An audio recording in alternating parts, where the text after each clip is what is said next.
Boa noite a todos, sejam todos bem-vindos. Hoje estamos recebendo a nossa querida Suza Ouriques Maduro, trabalhadora da nossa casa, Associação Espírita Fraternal, que irá apresentar o capítulo 18, que se trata de obsessão, dando continuidade ao estudo do nosso livro Missionário da Luz. Boa noite, Suza. Boa noite a todos. Então, meus irmãos, como foi dito, dando continuidade ao estudo do livro Missionários da Luz, de Francisco Cândido Xavier e André Luiz, abordaremos hoje o capítulo 18, que fala sobre obsessão. Então, este capítulo, ele trata de uma reunião de desobsessão, assistida pelo instrutor espiritual Alexandre. E nós veremos, no decorrer deste capítulo, a participação de André Luiz. E ele vai passando para todos nós, leitores, detalhes importantíssimos acerca desse assunto, que realmente é um assunto muito importante, né? Obsessão. Então, nós vemos, logo no início do capítulo, um importante esclarecimento de Alexandre. Ele diz: era necessário reduzir a heterogeneidade vibratória do ambiente, o que compelia a direção da casa a limitar o número de encarnados nos serviços de benefício espiritual. E essa questão aqui é bem séria, não é? Porque aconselha-se o quê? Muitos grupos pequenos e pouco grupos grandes. Por quê? Porque a homogeneidade do grupo se torna indispensável para que as vibrações e sentimentos se afinizem da melhor forma possível. Então, encarnados preparados emocionalmente, doutrinariamente, psiquicamente e amorosamente. E tendo assim um grupo menor, essas condições vão se fazer mais ativas, mais fáceis de se congregar os pensamentos, as finalidades do trabalho. Então, todo esse trabalho, por quê? Em uma reunião de desobsessão, aportam ali espíritos muito revoltados, espíritos resistentes ao bem, e que não gostariam de estar ali para receberem as palavras de esclarecimento. Muitos não querem ainda receber aqueles avisos, não estão prontos, não querem ser chamados para a tarefa, a boa tarefa com Jesus. Então, muitos chegam bem revoltados. E André Luiz, com aquele seu modo, né, de ser todo investigador, ele pergunta a Alexandre: todo obsidiado é um médium na acepção legítima do termo? Todo obsidiado é um médium? Alexandre lhe responde que médium até os desencarnados são, pois são intermediários do bem, que procede do alto, quando são elevados, ou também são portadores do mal, quando estão em desequilíbrio. Então, aquele obsidiado, além de médium, de energias perturbadas, ele é um enfermo. Ele é um enfermo que exige atenção. E os tarefeiros na carne não devem fazer promessas de melhoras. E também não deveriam formular julgamentos. Nós não devemos julgar ninguém, porque é muito difícil, nesse caso, identificar quem é realmente a vítima nesse processo obsessivo. O instrutor, ele ainda continua esclarecendo que não se deve prometer curas. Chegando uma pessoa obsidiada, nós não podemos prometer. Por quê? Porque nós não sabemos como é este caso, o que se passa por trás disso tudo. E, principalmente, não prometer curas às famílias desses enfermos. E o certo seria apenas incentivar aquele bom ânimo nesses irmãos, porque não se tem ideia de quem é a vítima ou o algoz. Então, há necessidade de um aprofundamento do caso, pois geralmente não encontramos simplesmente um inocente sofrendo a influência de um maldoso. Não é bem assim como a gente vê à primeira vista. E poderemos, assim, nos defrontar com graves compromissos de um para outro. Então, nada de promessas, e sim acolhimento e esclarecimento. Recorrendo ao livro Grilhões Partidos, do autor Manuel Filomeno de Miranda, lá ele esclarece para nós: somente há obsidiados e obsessores porque há endividados espirituais, ocultando a urgência de reparação das dívidas. Vejam só, isso é muito sério, não é? Então, nesta reunião, mencionada aí neste capítulo, seriam atendidos 5 casos. Mas Alexandre já deixa claro que apenas uma jovem mostrava possibilidades de melhoras. Os demais receberiam socorro, sim, mas para evitar agravos nas provas. E André pergunta: receberá a jovem uma proteção diferenciada? Logo ele pensou: mas por que só ela? A proteção para ela será diferente do que para os outros? Não se trata de proteção, mas de esforço próprio, diz Alexandre. Sabemos, não é, meus irmãos, que não há privilégios em nada na vida. O obsidiado, além de enfermo, representante de outros enfermos, também é uma criatura que traz seus problemas espirituais.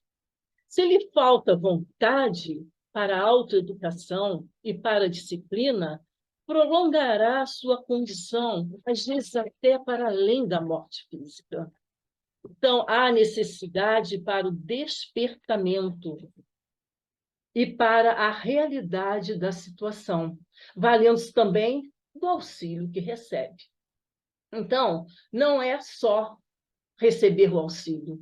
Aquele que chega à casa espírita no processo de obsessão, na medida da sua possibilidade, precisa querer, precisa doar a sua cota de auxílio.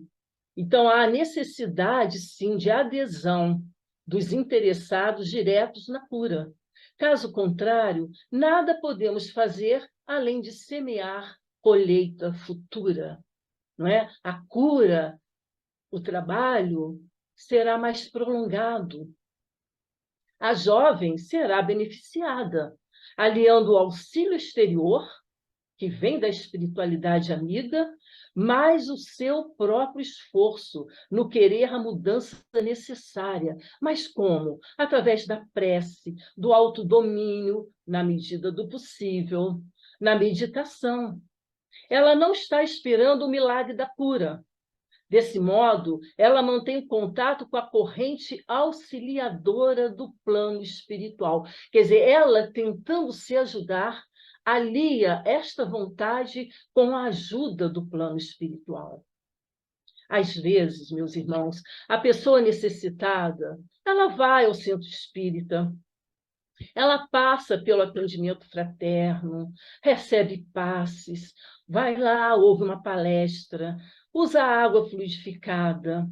O seu caso é levado, é trabalhado naquelas reuniões específicas e ela recebe atenção e esclarecimento. Mas muitas vezes, saindo do ambiente da casa espírita, ela não vigia suas ações e pensamentos, banaliza aquelas conversas e muitas vezes o ambiente doméstico não é prazeroso. Então, como melhorar? Como o trabalho realizado pelos amigos espirituais irá colaborar? É necessário um trabalho de parceria. Não encontramos, meus irmãos, no centro espírita, uma salinha para milagres. Até porque eles não existem, não é mesmo? Ah, vai ali, ali vai realizar um milagre para você, tudo será sanado. Não. Trabalhar obsessão é um trabalho, às vezes, árduo, é um trabalho demorado. O que existe neste caso é mudança de comportamento e elevação moral. E tudo isso é conversado com aquele que chega. E chegou o dia da reunião. Ah, em derredor da mesa, número reduzido de participantes. 2 médiuns, 6 irmãos experimentados nessa prática e 5 obsidiados em tratamento. 2 deles, uma senhora e um senhor que se apresentavam muito agitados.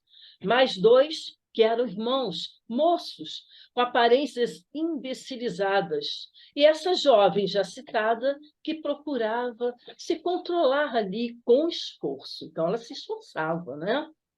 André menciona que os obsessores ali também se encontravam, mas não registravam a presença deles, devido ao seu baixo padrão vibratório. Eles se sentiam à vontade em contato com aqueles companheiros encarnados. Mas, em um certo momento, chegaram 2 amigos do plano espiritual para auxiliar aquele trabalho. E foram vistos, sim, esses foram vistos pelos obsessores, e com certo receio. Esses amigos seriam aqueles intérpretes, formando uma ponte entre esses obsessores e essa equipe de Alexandre, que estava ali dando toda a cobertura para aquele trabalho. E, a partir daí, teremos acesso a alguns diálogos realizados entre eles. Diálogos entre os obsessores e esses 2 irmãos, que iam servir de intérpretes. O primeiro diálogo foi com uma senhora desencarnada que se ligava a um dos obsidiados em posição de idiotia. E ela dizia que foi afrontada em seu ideal de mulher e foi lançada à corrupção. Queria justiça e perguntava a esse emissário: e se fosse o senhor a mulher? Põe-se no meu caso e pense como procederia. Vocês não apregoam que o pai é justo? Então ela queria justiça. E ainda se dirigia a esse instrutor pedindo: se coloque no meu lugar, veja se eu não tenho razão. E esse dialogador pedia para que ela perdoasse. E ela lhe disse que, na qualidade de vítima, impunha que seu verdugo experimentasse também o sarcasmo da sorte, já que se encontrava reencarnado, não é? Muito bem, o obsidiado. Então, no decorrer desse diálogo, ele chama a atenção dela para a lei de causa e efeito. E aqui é uma parte muito importante. Nós sabemos, não é? Nós sabemos e estudamos sobre a causa e efeito. Então, ele diz a ela: devemos examinar serenamente a percentagem de nossa coparticipação. Apenas em situações raríssimas poderíamos exibir de fato o título de vítimas. Temos a nossa parte de culpa. Ele alertava ela: pense, pondere. Mas ela dizia que não estava em busca de religião, mas ela queria justiça.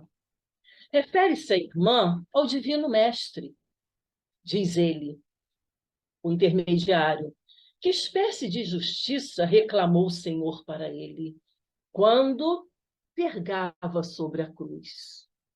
Nem sempre a nossa visão completa nos deixa perceber a altura da dívida que nos é própria. E, na dúvida, é lícita a abstenção. Acima do olho por olho, o Mestre nos ensinou a amai-vos uns aos outros. A senhora emudeceu, porque ela ficou fortemente impressionada. Bom, Alexandre, comovido, falou para André: é preciso saber semear na terra abandonada, daqueles corações desiludidos que desencarnam sob tempestades de ódio e angústia.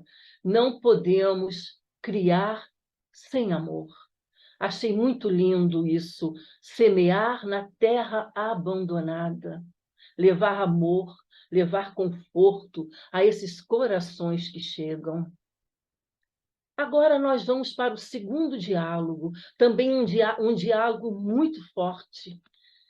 Representa um caso de possessão, em que o obsessor colara ao corpo de uma senhora agitada, que se encontrava na reunião e dominava-lhe os centros de energia orgânica. Iniciando o diálogo, ele diz: conheço minha situação e ninguém pode deter o meu braço vingador.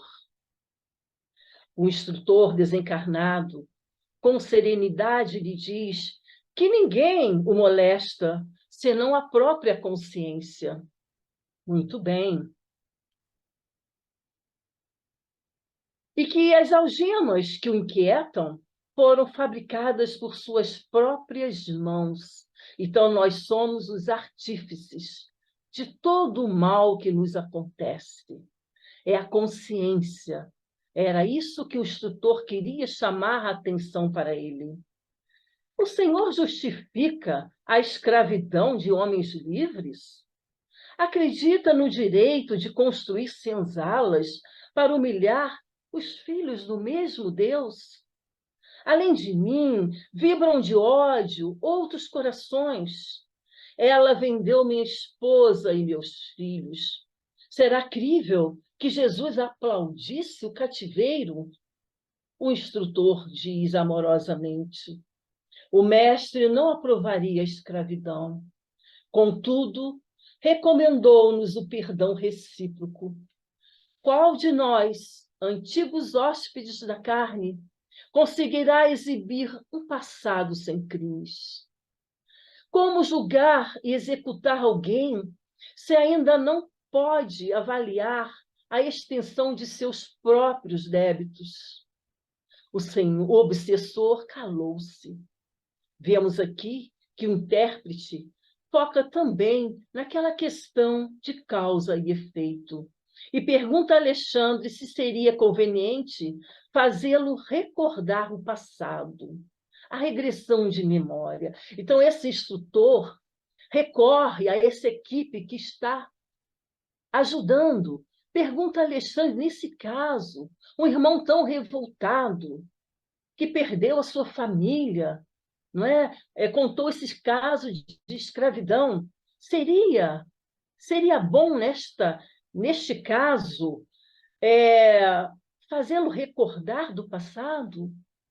Porque às vezes a gente pode voltar a esse passado, fazer uma regressão, para o espírito ver que ele também teve uma participação ativa nesse seu sofrimento. Então, a resposta de Alexandre é taxativa. Não seria oportuno dilatar-lhe as lembranças. Não conseguiria compreender. Antes de maior auxílio ao seu entendimento, é necessário que sofra. Então, meus irmãos, ele ainda encontrava-se imaturo para absorver aqueles ensinamentos. Ele não estava preparado para observar o passado, o seu passado, aquele passado que ele construiu.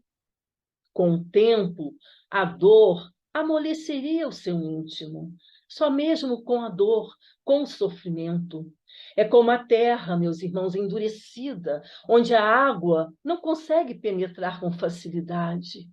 Então é necessário o arado para rasgar essa terra, revirando todo o solo. Assim, quando a água bater, ela vai conseguir realizar o seu percurso. Muitas vezes nós precisamos desse arado na nossa vida.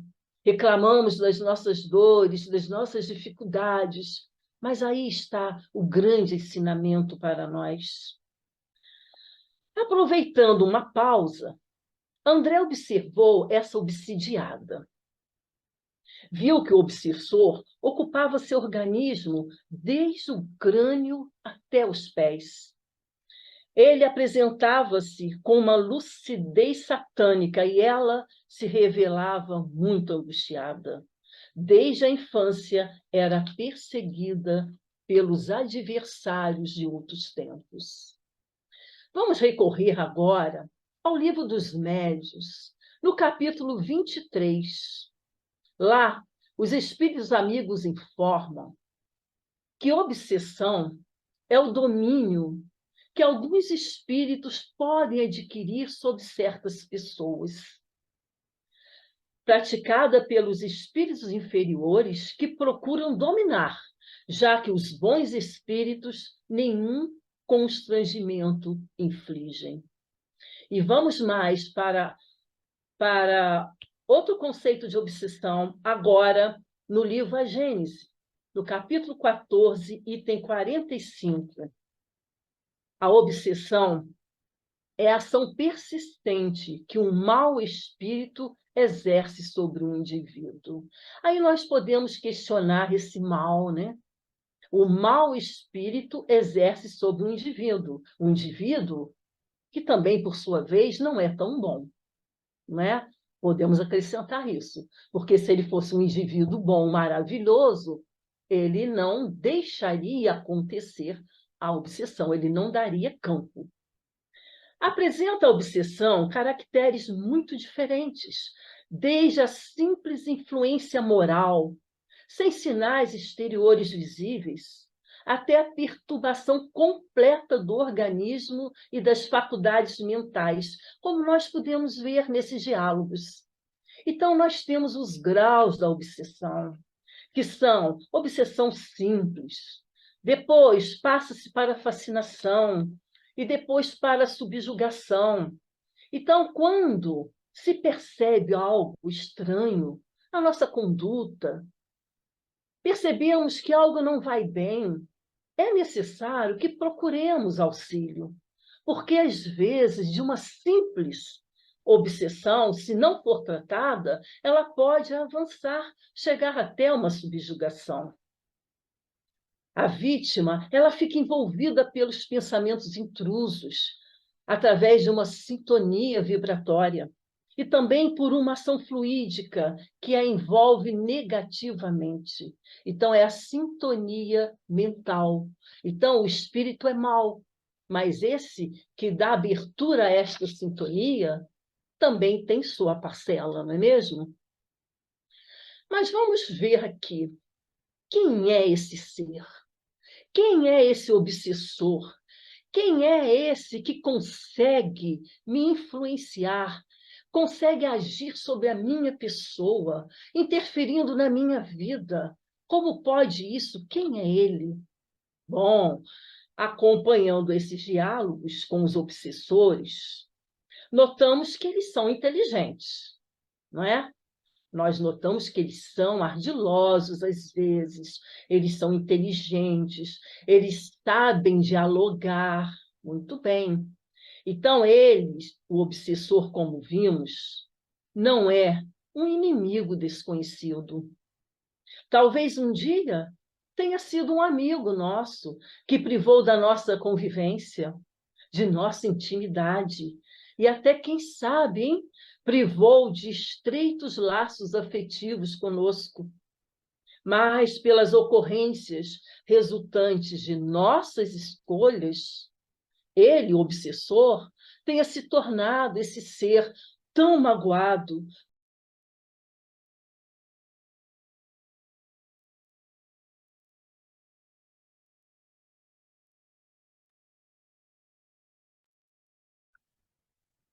Então, eu vou repetir aqui, tá? Então, talvez um dia ele tenha sido esse amigo, né, que procurou, participou da nossa convivência, participou de nossa intimidade e até privou dos nossos laços afetivos. E, às vezes, por nossa culpa, por nossas escolhas naquela ocasião, ele se tornou esse ser endurecido, magoado, revoltado. E ele quer resolver essas questões. Então, existe o sofrimento de ambos os lados. Não existe o feliz e não existe o infeliz. Tanto o obsessor quanto o obsidiado são criaturas infelizes. Em o Evangelho segundo o Espiritismo, capítulo 28, item 81, Kardec diz: a obsessão é quase sempre a ação vingativa de um espírito, e na maioria das vezes tem sua origem nas relações do obsedado com o obsessor em existências anteriores. Vejam que ele diz, quase sempre ação vingativa, porque existem aqueles espíritos que se comprazem em fazer o mal, que querem perturbar, mas, na maioria das vezes, são relacionamentos antigos de vidas passadas. Assim, depois do atendimento aos espíritos obsessores, iria iniciar a reunião de auxílio aos encarnados, mas antes faremos uma advertência aqui. Embora essa reunião narrada por André Luiz tivesse a presença dos obsidiados, esta postura tem sido modificada. E nós vamos ver por quê. A presença deles, dos obsidiados, nessas sessões, e que seus casos serão tratados, é muito desaconselhável, porque poderá acirrar a ira do obsessor e dificultando, assim, o resultado do trabalho, e causaria um forte mal-estar em todos. Então, não é aconselhável a presença daquele que sofre a obsessão. E nós vimos no capítulo anterior, apresentado na semana passada, que naquela reunião em que Marinho seria auxiliado, o que os trabalhadores espirituais fizeram? Eles mantinham-se de mãos dadas, formando uma extensa corrente protetora da mesa mediúnica. Corrente magnética necessária para conter os espíritos teimosos, trabalhando assim a vigilância. Então, nessa reunião de desobsessão, nem sempre os espíritos ali se encontram com desejos de reconciliação, como nós vimos, como observamos nos diálogos. E quanto aos obsidiados ali presentes, será que estarão prontos para ouvirem certas verdades? Frente a frente, cara a cara, o médium vai receber o obsessor, obsidiado ali ouvindo o diálogo, participando de tudo, ouvindo. Será que estaríamos prontos?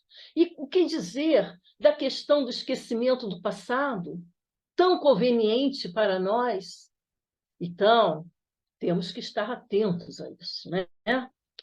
Bom, foquemos agora, então, na reunião de auxílio aos encarnados. André vai nos trazer esclarecimentos importantíssimos. De todos os enfermos psíquicos, somente aquela jovem permanece no caminho da cura. Somente ela. Ela percebeu que a medicação não é tudo para a restauração do equilíbrio físico e que o socorro espiritual também deve ser aproveitado. Então, ela unia, não é, a medicação com o auxílio espiritual. Se o obsidiado entrega-se, possuindo vontade indecisa, acaba habituando-se ao contato com o obsessor e torna-se viciado através da atração mental. Cria-se uma sintonia.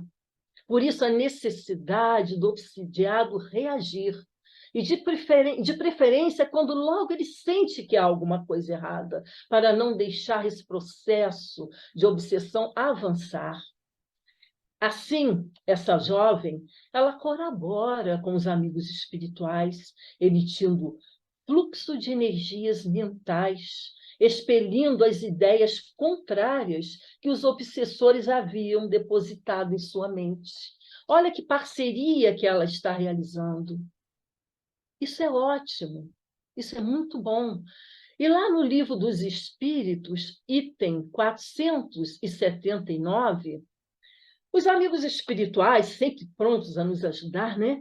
Eles nos oferecem uma ferramenta valiosa para o tratamento do processo obsessivo: a prece. A prece é em tudo um poderoso auxílio. Mas crede que não basta que alguém murmure algumas palavras para que obtenha o que deseja. Deus assiste os que obram, não os que se limitam a pedir. É, pois, indispensável que o obsidiado faça a sua parte. Muito bem. Precisamos tratar a matéria que foi afetada, mas é necessário também o mergulho naquelas complicações espirituais. Porque doentes da psique, doentes do corpo. É uma ligação que não tem como separar. As intoxicações da alma determinam as moléstias do corpo. No caso da obsessão, o desequilíbrio vai se transferindo para o corpo físico, assimilando este processo das vibrações deletérias.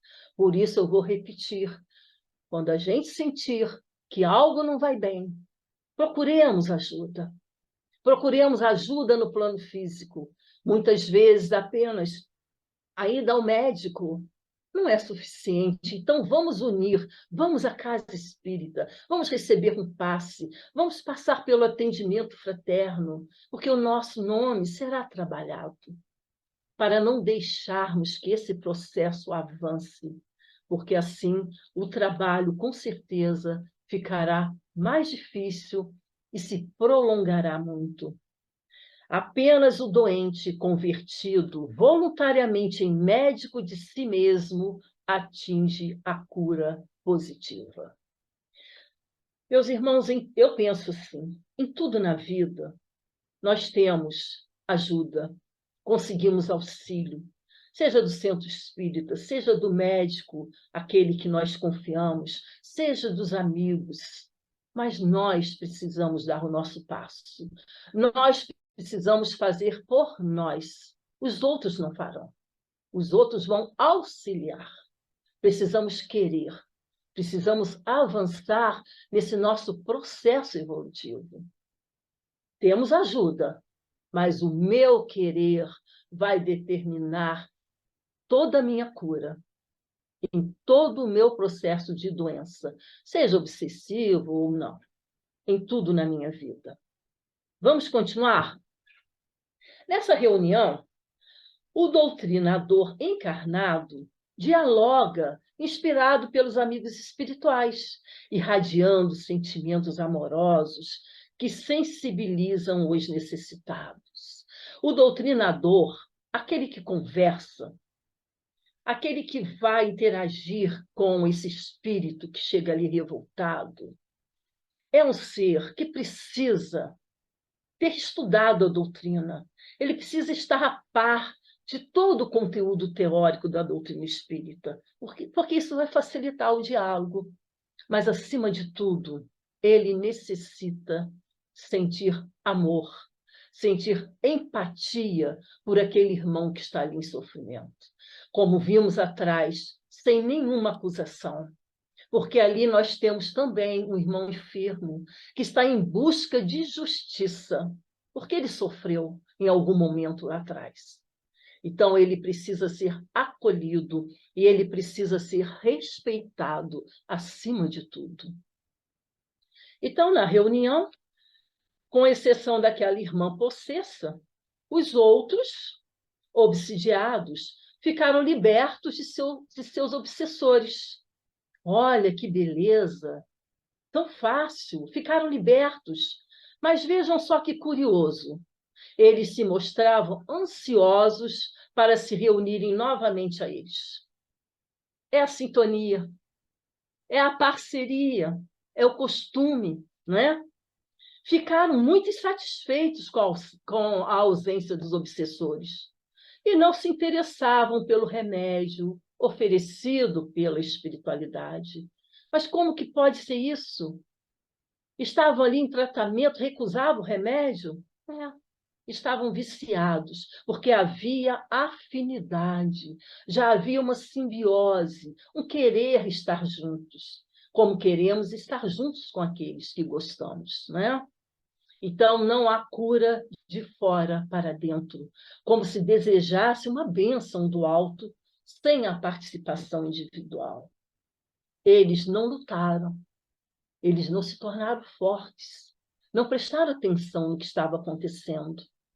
E Alexandre ressalta a importância do esforço pessoal e do querer do encarnado corrigindo as suas más inclinações. Corrigindo as más inclinações. Isso é muito importante. Antes de esperar, meus irmãos, domar o mau espírito, é preciso domar-se a si mesmo. Precisamos nos domar.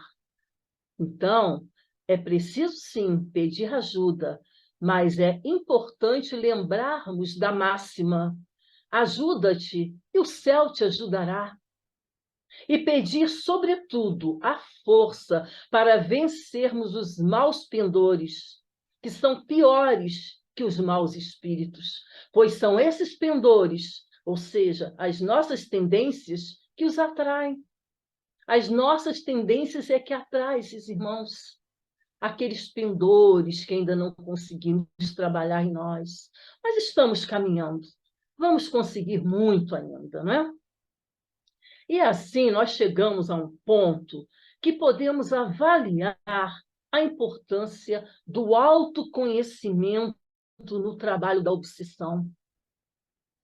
Autoconhecimento.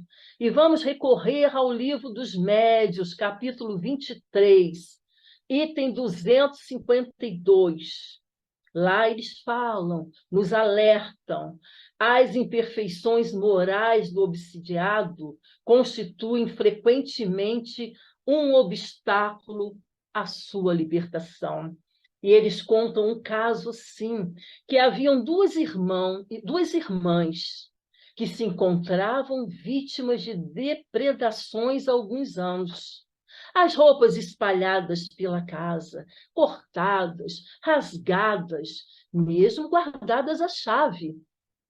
O espírito obsessor, ele foi evocado em uma reunião. E a prece, naquele momento, exerceu uma influência sobre ele. A prece, a amorosidade, ele se deixou quedar, ele aceitou o tratamento e se afastou. Mas, com o tempo, recomeçaram as depredações. E aí, um espírito superior aconselhou a essas duas irmãs que elas descessem ao fundo de suas consciências e verificassem se praticaram a caridade da língua, porque eram impiedosas, maldiziam o próximo, eram fofoqueiras, maledicentes. E o obsessor, aquele que ia lá, rasgava as roupas, foi para elas, em vida, um burro de cargas. E o espírito superior ainda diz: pesquisem na memória e logo vocês descobrirão quem é ele. Interessante isso, né? Então, em vidas passadas, eles estiveram juntos. Elas abusaram dele, fizeram dele um capacho, um burrinho de cargas, né? E agora eram maledicentes. E ele queria se vingar. Muito bem. Então, como diz o ditado popular, não adianta retirar as formigas e não tampar o açucareiro, né? Então, vamos prosseguindo. Ante o obsessor, é preciso cultivar a bondade, abrindo o coração ao perdão e, principalmente, renovando a disposição íntima. Continua Alexandre, deixando para André Luiz lições importantíssimas. E André passando para nós, não é? Dizendo que cada problema exige solução diferente, porque cada caso é um caso, pois requer o entendimento acerca do passado dos protagonistas, encarnados e desencarnados. Por isso, quando chega-se à casa espírita, não podemos dizer isso vai passar, isso não é nada, você vai ficar curado. Não podemos fazer isso, né? Porque precisamos avaliar o passado numa reunião mediúnica, onde os espíritos vêm nos ajudar, para ajudarmos esses que chegam na casa, né? Então, vemos que a solução não é apenas o afastamento do obsessor. Não. Há um vínculo imenso nesses casos.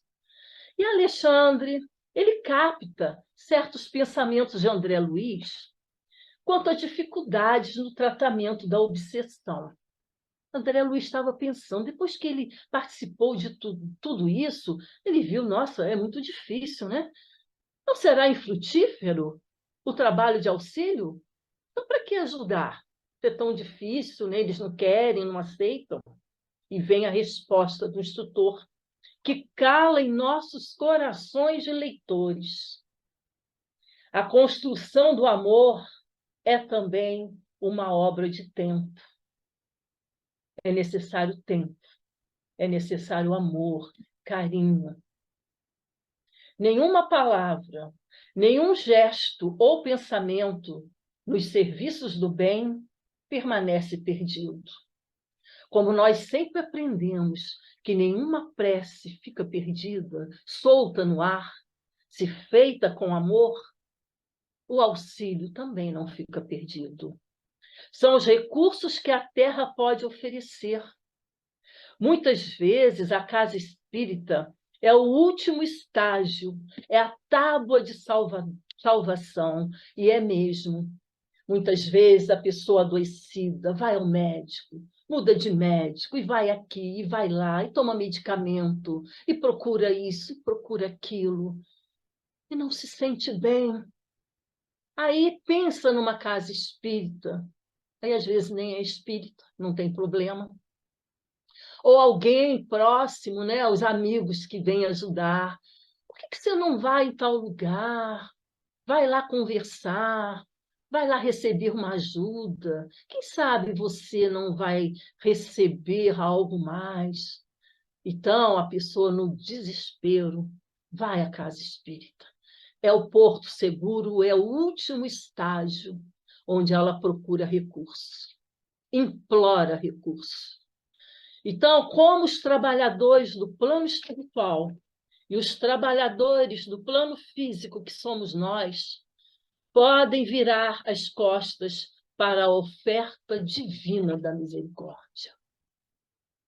Chegue na casa espírita o irmão que for, não importa. Ele merece atenção e carinho. Como vamos virar as costas? Não oferecer a este irmão as ofertas divinas, todos os recursos que temos às nossas mãos para aliviar a dor do próximo, dentro das nossas pequenas possibilidades. Mas as possibilidades da espiritualidade, elas são imensas. E vale avisarmos, conversarmos com esse obsidiado, fazer com que ele veja os recursos que ele pode obter, mas que ele também reaja e seja parceiro, um trabalho conjunto. Então, devemos considerar aqueles enfermos psíquicos como doentes do corpo também? É pergunta que o André Luiz faz a Alexandre. Esses doentes também são doentes do corpo? Sim, sim. Quando o espírito desequilibra, o corpo adoece. Nós sentimos logo os reflexos no corpo. E no final da reunião, após interrompida a cadeia magnética, aquela cadeia magnética defensiva, terminou a reunião, o que aconteceu? A jovem alcançou as melhores, consideráveis. Ela foi parceira, ela buscou, ela orou, né? Um dia, meus irmãos, eu ouvi uma pessoa conversando com uma outra que estava sendo tratada de obsessão, depois de algum tempo, esta pessoa falou assim: agora você já pode orar por ele. Aquilo, na época, eu não entendi bem, mas me tocou. Então, aquele que estava auxiliando a pessoa obsidiada viu que ela já se encontrava um pouco mais equilibrada e aconselhou a ela: nas suas orações, ore por ele, ore por esse espírito. Isso é maravilhoso, é esse o caminho, né?